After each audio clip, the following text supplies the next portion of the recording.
Hai semuanya. Pikiran kita itu kayak spons, iya kan? Dia nyerap apa aja yang ada di sekeliling kita. Nah, sama juga dengan kemampuan kita buat ngendalin diri. Kemampuan ini bukan sesuatu yang ujuk-ujuk ada dari lahir terus nggak bisa diubah. Justru, dia itu kayak tanaman, perlu dipupuk dan dirawat biar bisa tumbuh subur. Dan pupuknya itu, ya lingkungan di sekitar kita. Bayangin aja, kalau kita tumbuh di lingkungan yang berisik, penuh kekacauan, dan gak ada aturan jelas, kira-kira gimana kita bisa belajar buat tenang dan mikir jernih sebelum bertindak? Susah kan? Nah, itu dia inti dari pengaruh lingkungan ini. Coba deh, kita bedah satu persatu gimana lingkungan ini bisa ngebentuk kita. Pertama, dari lingkungan keluarga. Ini jelas banget jadi fondasi utama. Dari kecil, kita udah lihat gimana orang tua kita ngadepin masalah, gimana mereka ngelola emosi, dan gimana mereka ngasih contoh. Kalau di rumah itu suasananya tenang, ada komunikasi yang baik, dan orang tua bisa ngasih batasan yang jelas, tapi nggak kaku, otomatis anak-anaknya juga bakal belajar buat ngatur diri.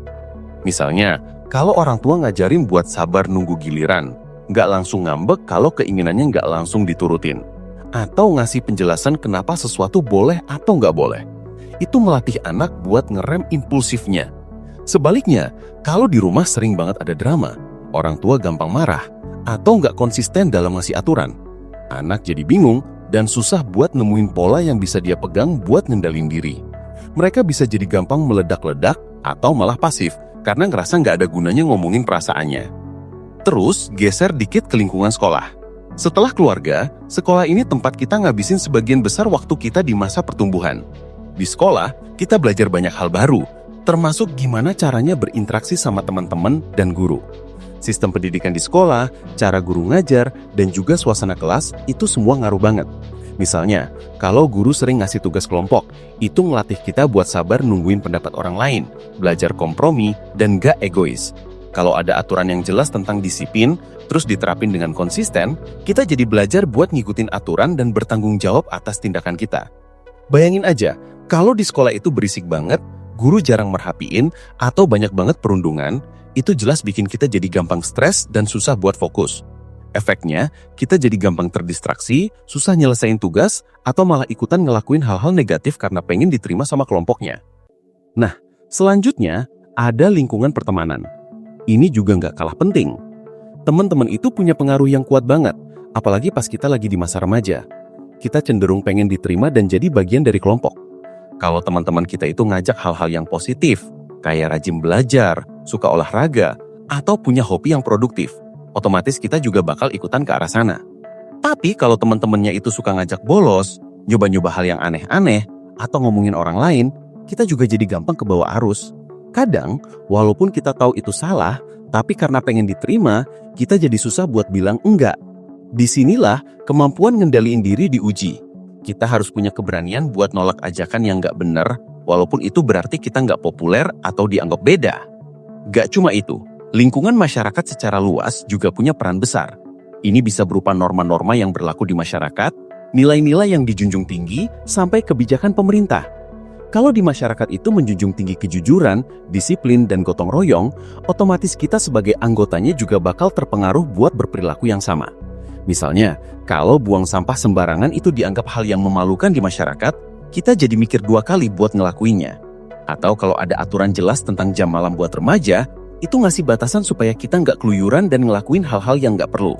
Sebaliknya, kalau di masyarakat itu banyak banget pelanggaran aturan, korupsi merajalela, atau nggak ada kepedulian sama lingkungan, kita jadi ngerasa biasa aja sama hal-hal negatif dan susah buat termotivasi buat jadi lebih baik. Zaman sekarang, ada satu lagi nih lingkungan yang nggak bisa kita abaikan, yaitu lingkungan digital. Internet, media sosial, game online, itu semua udah jadi bagian gak terpisahkan dari hidup kita.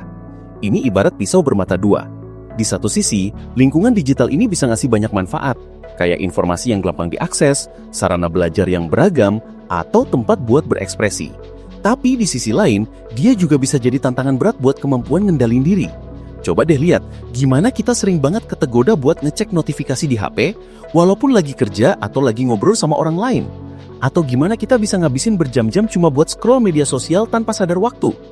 Belum lagi konten-konten negatif yang bisa muncul kapan aja.